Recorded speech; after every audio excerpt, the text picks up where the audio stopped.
Bonjour à tous, bienvenue dans ce nouveau numéro de Face aux associations. Pour ce nouveau numéro, nous recevons Xavier Huat, directeur général de l'Institut du commerce.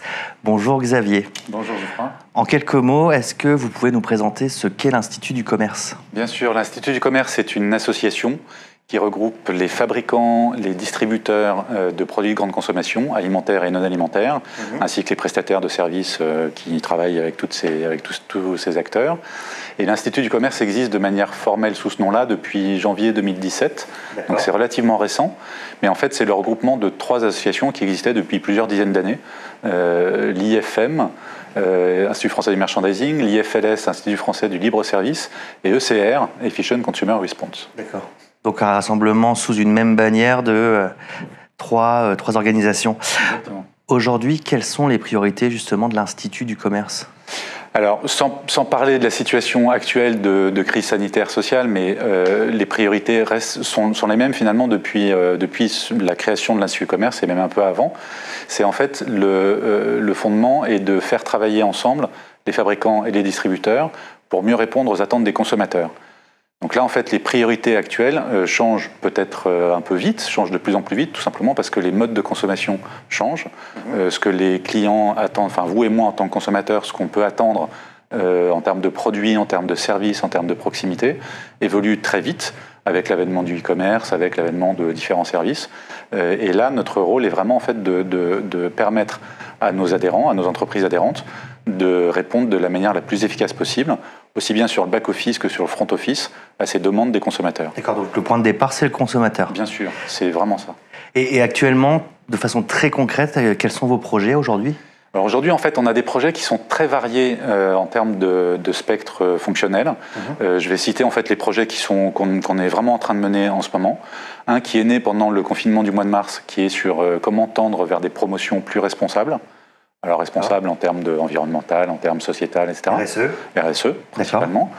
Un autre projet plus pour le non-alimentaire sur comment formaliser les bonnes pratiques de mise en œuvre du Ship from Store. Donc plutôt des pratiques, on va dire supply chain au sens large, mais c'est beaucoup plus large que ça, finalement.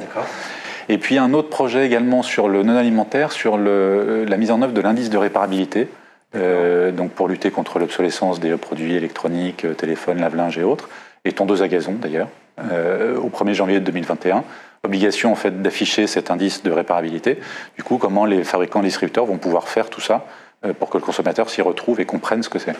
Aujourd'hui, comment vous priorisez justement vos actions par rapport à l'ensemble de vos membres ? Alors on a un système assez classique finalement. Parmi nos adhérents, on a 4 comités.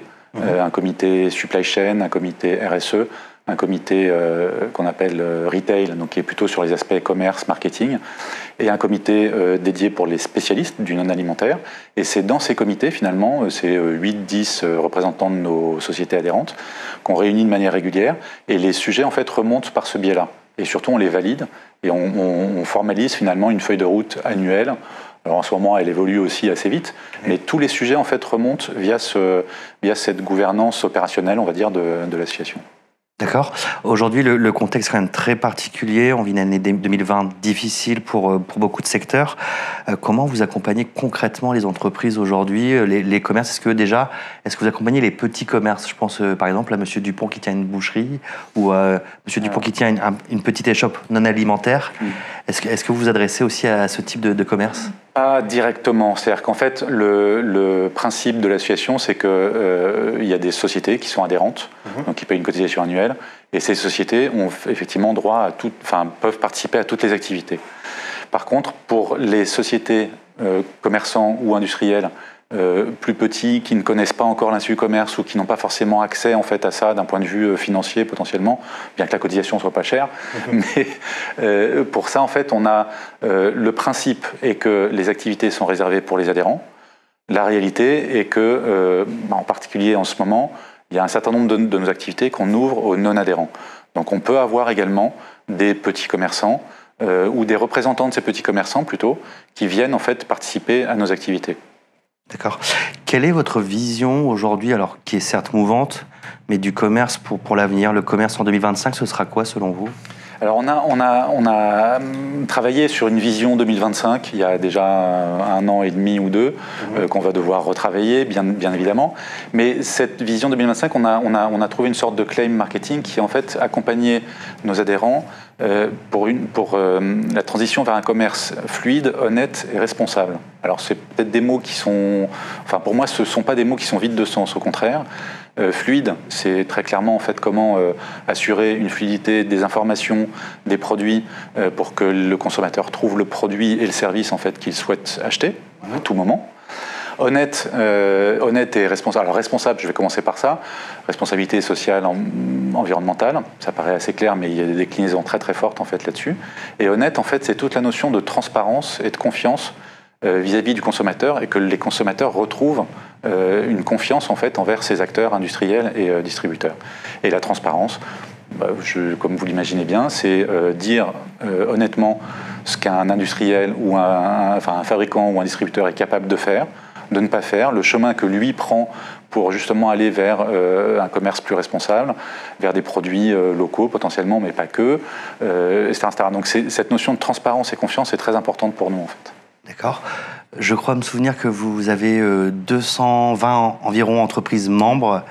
Comment on devient membre de l'Institut du Commerce aujourd'hui ? Le modèle économique est très simple, c'est un modèle associatif, c'est-à-dire qu'en fait, il y a une société qui veut devenir adhérente, paye une cotisation annuelle, et cette cotisation, en fait, lui permet, cotisation qui est basée sur le chiffre d'affaires de la société. Il y a 3 collèges, un collège fabricant, un collège distributeur, un collège prestataire. Donc il y a un barème, tout simplement. Et une fois que la société devient adhérente, c'est très simple, il me contacte en fait pour devenir adhérent. Moi, ça me fera plaisir en fait que j'ai un nouvel adhérent. Ensuite, cette adhésion va lui donner accès de manière illimitée en fait à toute l'activité, aussi bien des activités de réflexion, ateliers, groupes de travail, pour dire comment préparer l'avenir justement, que des activités type webconférence qu'on a de manière assez régulière aujourd'hui. Et là, du coup, toutes les personnes en fait de la société qui devient adhérente pourront participer à toutes les activités gratuitement, comprises dans la cotisation. D'accord, de la formation aussi, peut-être ? La formation, alors on a quelques modules de formation qui sont construits en fait par rapport justement aux activités, enfin au contenu qu'on va produire au sein de l'association. La formation, par contre, n'est pas incluse dans la cotisation parce que ça c'est une activité en plus. Donc là, c'est un tarif très, je ne vais pas faire une pub comme ça, mais c'est des tarifs de formation qui sont tout à fait accessibles. Ouais. Nous arrivons au terme de cette émission. Xavier, est-ce que vous pouvez rappeler en quelques mots ce qu'est l'Institut du Commerce ? Alors en 2 mots, l'Institut du Commerce, c'est la plateforme dans laquelle industriels, fabricants et distributeurs et prestataires de services vont pouvoir travailler ensemble pour répondre aux attentes des consommateurs. Concrètement, ça veut dire en fait produire du contenu à valeur ajoutée et diffuser ce contenu auprès des adhérents. Et certains contenus sont ouverts à tous, parce qu'il n'y a pas que les adhérents de l'Institut du Commerce qui travaillent sur ce commerce de demain, bien évidemment, mais la majeure partie du contenu en fait est produit pour nos adhérents. Merci Xavier, c'est très clair. C'est la fin de ce numéro de Face aux associations. Nous remercions encore l'Institut du Commerce pour sa présence aujourd'hui. Je vous dis à très bientôt sur Agora News Expérience Client. Au revoir.